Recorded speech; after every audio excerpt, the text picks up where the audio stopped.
भगवान श्री राम प्रकट होकर आए हैं। और भगवान प्रकट कैसे हुए? खीर खाने से।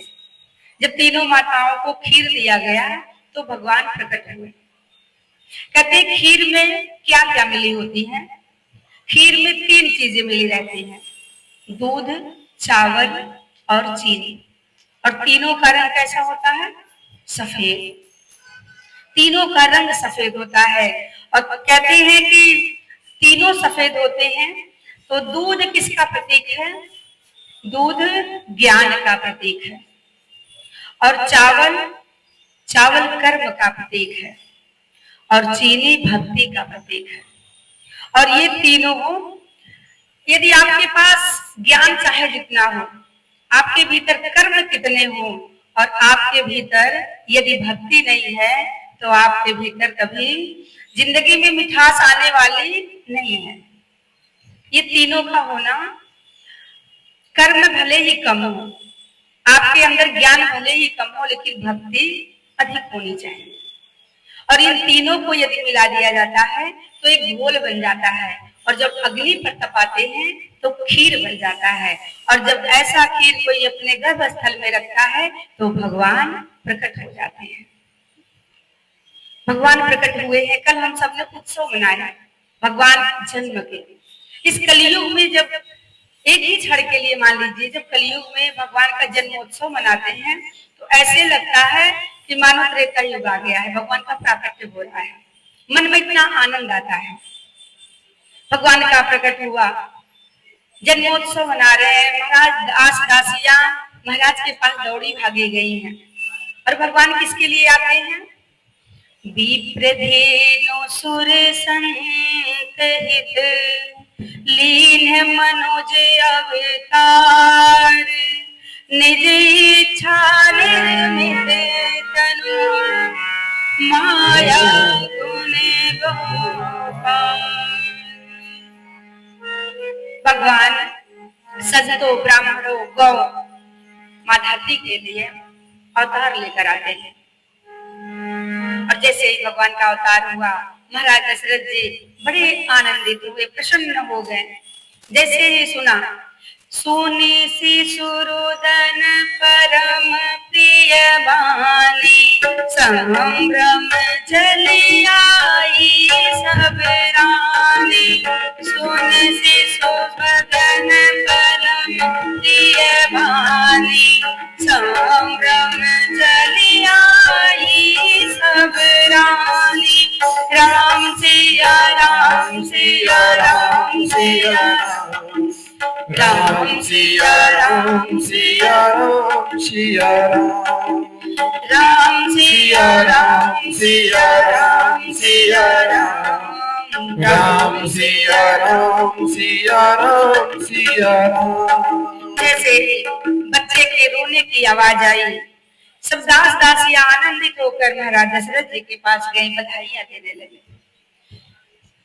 4 पुत्र हुए हैं। 4 पुत्रों का नाम जैसे ही महाराज ने सुना, 4 पुत्र हुए, मानो ब्रह्मानंद में समा गए।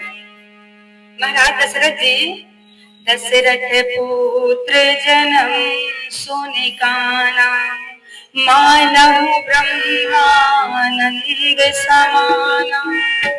परम प्रेम मन पुलक शरीरा चाहत उठन करत मति धीरा। आवाज बहुत ज्यादा हो रहा है, माइक से कुछ गड़बड़ी है।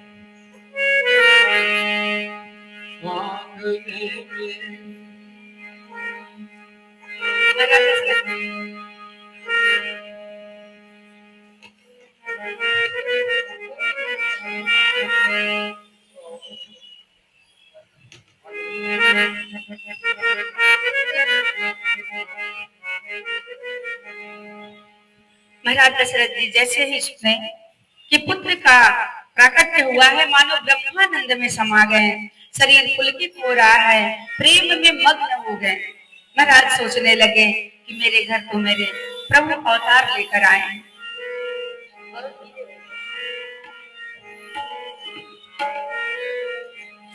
अब तो महाराज खूब लुटा रहे हैं। सब दासियां बड़ी प्रसन्न हो रही हैं, माताएं बड़ी प्रसन्न हैं, चारों लाल को झूलने में पालने में झुला रही हैं। और कभी माताएं, तीनों माताएं बारी बारी से चारों पुत्रों को झुलाती हैं। झूला झूल रहे भगवान दशरथ के राजभवन में, झूला झूल रहे भगवान दशरथ के राजमहल में। झूला झूल रहे भगवान दशरथ के राजभवन में। झूला झूल रहे भगवान दशरथ के राजमहल में। दशरथ के राजभवन में, दशरथ के राजभवन में, दशरथ के राजभवन में। दशरथ के राजभवन में। झूला झूल रहे भगवान दशरथ के राजमहल में। झूला झूल रहे भगवान दशरथ के राजमहल में। झूला झूल रहे भगवान दशरथ के राजमहल में।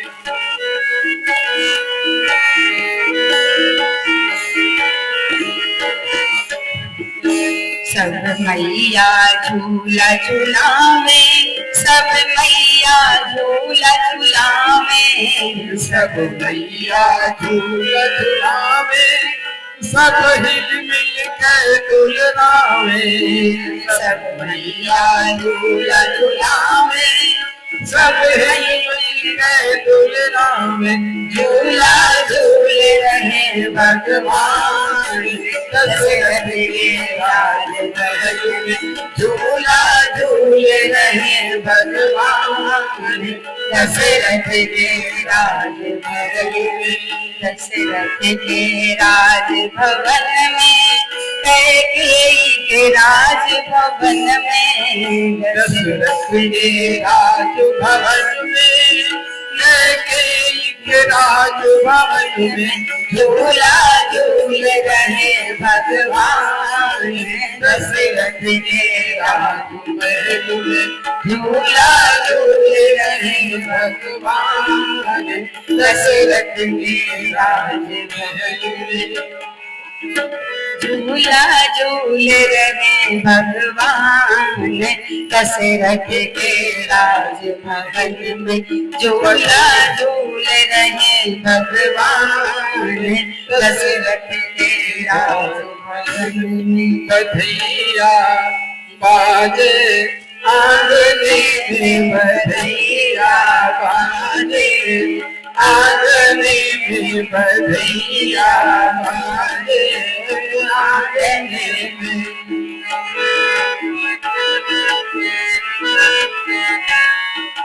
चंद्रमुखी रख नई अवध की। चंद्रमुखी रख नई अवध की। रख नई अवध की। चंद्रमुखी रख नई अवध की। कोरल तारे जागने में। बधैया बाजे आंगने में। बधैया बाजे आंगने में। बधैया बाजे आंगने में। प्रेम मगन सब सखिया नाचे। प्रेम मगन सब सखिया नाचे। सखिया नाचे। सखिया नाचे। प्रेम मगन सब सखिया नाचे। नूपुर बाजे नाचने में। बधैया बाजे आंगने में। बधैया बाजे आंगने में। बधैया बाजे आंगने में। न्योचावर दी राम लला की। न्योचावर दी राम लला की। न्योचावर दी राम लला राम ललाजू यो चावल सब राम ललाजू नहीं सकुचत को मांगने में बधैया बारे आंगने में बधैया बारे आंगने में बधैया बाजे आंगने में सभी धाम दर सनहित आए सभी धाम दर सनहित आए ताता तैया जागने में बधैया बारे आंगने में बधैया बारे आंगने में बधैया बारे आंगने में बधैया बारे आंगने बोले श्री रामचंद्र भगवान की, श्री हनुमान जी महाराज की। सर्वस्वदान दिन सबका जही पावारा खा नहीं ताऊं।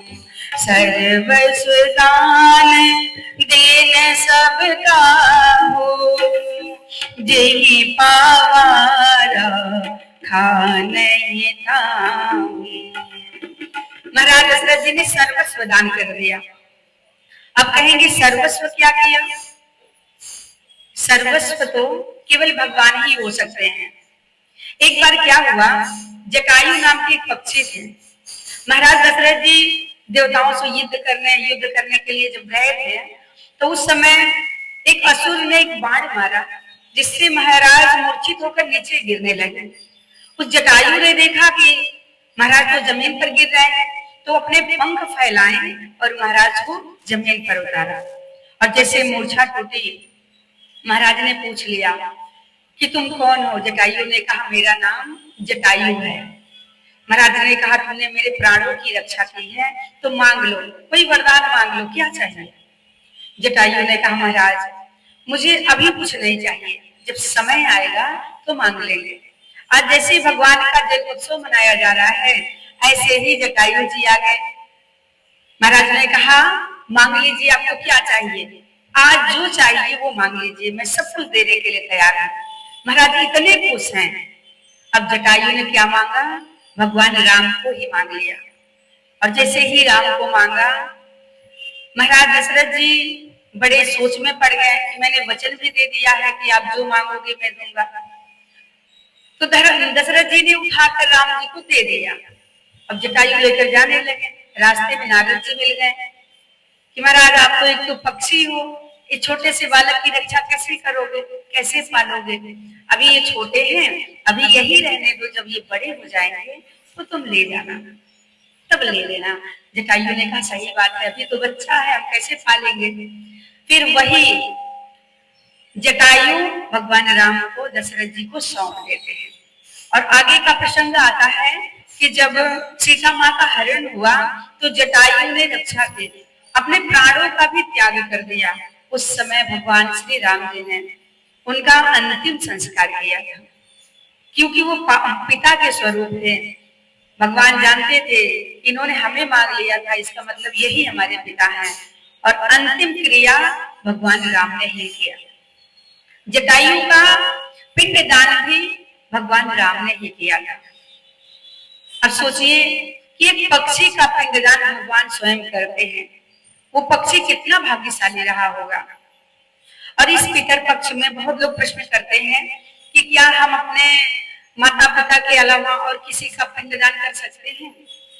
तो शास्त्र ये आदेश देता है कि आप किसी का भी पिंडदान कर सकते हैं। जो भी आपके साथी हैं या जिसे आप जानते हैं, जिससे आपका लगाव है, आप उनके नाम से पिंडदान कर सकते हैं। क्योंकि भगवान ने एक पक्षी का जटायु का पिंडदान किया था। तो भगवान ने संदेश दिया है कि जब भगवान कर सकते हैं एक पक्षी का पिंडदान, तो हम लोग क्यों नहीं कर सकते? तो सबका पिंडदान कोई भी किसी का भी उनके नाम से कर सकता है। और ये बड़ा ही पावन माह चल रहा है पितर पक्ष का, जिसमें हम सभी लोग बैठकर भगवान की कथा का रसपान कर रहे हैं, श्रवण पान कर रहे हैं।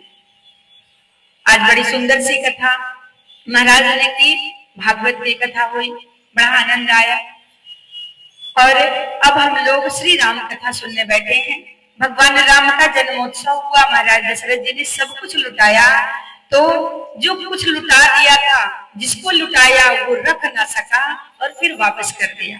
इसका मतलब जे ही पावा राखा नहीं ताहू, जिसको मिला वो रख नहीं पाया, वापस कर दिया। आज अयोध्या में इतना आनंद हो रहा है कि झुंड की झुंड नारियां सब केवल भगवान के जन्मोत्सव का गीत गा रही हैं, बढ़ावा बज रहा है और चारों तरफ केवल आनंद ही आनंद है। मास दिवस कर दिवस भा, मरम न जाने कोई, रथ समेत रवि था क्यों, निशा कवन विधि होई। सभी इतने मग्न थे कि जन्मोत्सव में, क्योंकि भगवान का प्राकट्य हुआ है, इतने मग्न थे कि एक दिन, एक महीना एक दिन के बराबर हो गया, पर इस रहस्य का पता किसी को नहीं चला।